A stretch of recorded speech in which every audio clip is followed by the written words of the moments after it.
സംഘത്തിന്റെ ശാഖയിൽ അപരമത വിദ്വേഷം പ്രചരിപ്പിക്കുന്നുവെന്ന നുണ ബോധപൂർവം ചിലർ പ്രചരിപ്പിക്കുകയാണെന്ന് കേസരി മുഖ്യപത്രാധിപർ ഡോക്ടർ എൻ.ആർ. മധു.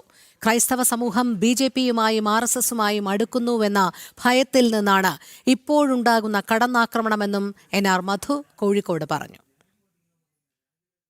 ഹിന്ദുത്വം ഒരിക്കലും പരമത വിദ്വേഷം പ്രചരിപ്പിക്കുന്നില്ല. രാഷ്ട്രീയ സ്വയംസേവക സംഘത്തിൻ്റെ ഹിന്ദുരാഷ്ട്ര സങ്കല്പം തന്നെ സാംസ്കാരിക രാഷ്ട്ര സങ്കല്പമാണ്.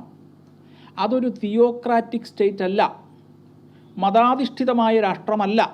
അതുകൊണ്ട് തന്നെ ഹിന്ദുരാഷ്ട്രം സ്ഥാപിക്കുക എന്നത് ആർ.എസ്.എസിൻ്റെ ലക്ഷ്യമല്ല. ഹിന്ദുരാഷ്ട്രം എന്നത് ത്രികാല സത്യമാണ്. ഇന്നലെ ഈ നാട് ഹിന്ദുരാഷ്ട്രമായിരുന്നു, ഇന്നത് ഹിന്ദുരാഷ്ട്രമാണ്, നാളെ അത് ഹിന്ദുരാഷ്ട്രമായിരിക്കും എന്നതാണ് ആർ.എസ്.എസിൻ്റെ വിശ്വാസം. ഹിന്ദു രാജാക്കന്മാർ ഭരിക്കുന്ന കാലത്താണ് ഇവിടെ ക്രിസ്ത്യാനിറ്റി കടന്നു വരുന്നത്.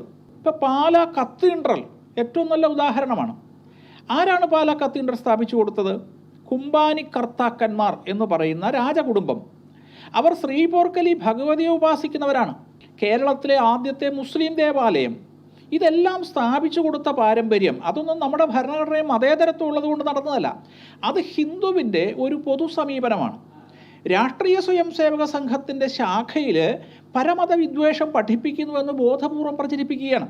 സംഘത്തിൻ്റെ ശാഖയിൽ നിത്യവും ചൊല്ലുന്ന അല്ലെങ്കിൽ സംഘത്തിൻ്റെ കാര്യാലയങ്ങളിൽ ചൊല്ലുന്ന ഏകാത്മതാ സ്തോത്രവും ഏകാത്മതാ മന്ത്രവും ഒക്കെ ഉണ്ട്.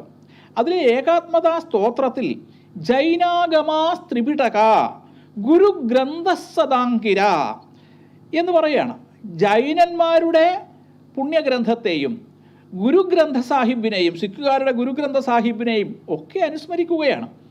അതേപോലെ തന്നെ രസഖാൻ എന്ന് പറയുന്ന മുസ്ലിം കവിയെ പ്രാതസ്മരണയിൽ അനുസ്മരിക്കുകയാണ്. അപ്പം അയാളുടെ മതം നോക്കിയാൽ അനുസ്മരിക്കേണ്ട കാര്യമില്ലല്ലോ. അങ്ങനെയല്ല, ഭക്തകവിയായ രസഖാനെ അനുസ്മരിക്കുന്നു. ബംഗാൾ സ്വദേശിയായ ഒരു സാധു മനുഷ്യനെ എല്ലാവരും ചേർന്ന് അടിച്ചു കൊന്നു. ഉടൻ പ്രചരിപ്പിക്കുന്നത് ആർ.എസ്.എസുകാരാണ്. അതിൽ പല രാഷ്ട്രീയക്കാരുണ്ട്. അതേസമയം നമുക്കറിയാം, പാലക്കാട് തന്നെ മധു എന്ന് പറയുന്നൊരു വനവാസി യുവാവിനെ കുറച്ചു കാലം മുമ്പ് അടിച്ചു കൊന്നു. അത് മുസ്ലിങ്ങളാണെന്ന് കൊന്നത് എന്നാരെങ്കിലും പറഞ്ഞു? അതിലെ പ്രതികളുടെ പട്ടിക നിങ്ങൾ പരിശോധിക്കൂ, ഏറ്റവും കൂടുതൽ മുസ്ലിങ്ങളായിരുന്നു. അപ്പം അത് മുസ്ലിങ്ങളല്ല, അതിനകത്ത് പല മതക്കാരുണ്ടായിരുന്നു. അപ്പോൾ ഇത് വളരെ ബോധപൂർവമാണ്. പ്രത്യേകിച്ച് കേരളത്തിൽ ക്രിസ്ത്യൻ സമൂഹത്തിൽ ഇന്ന് ഒരു ദേശീയ ഉണർവുണ്ടായിട്ടുണ്ട്. പ്രത്യേകിച്ച് രാഷ്ട്രീയമായി അവർ ഭാരതീയ ജനതാ പാർട്ടിയോട് അടുത്തുകൊണ്ടിരിക്കുന്നു ക്രിസ്ത്യൻ സമൂഹം.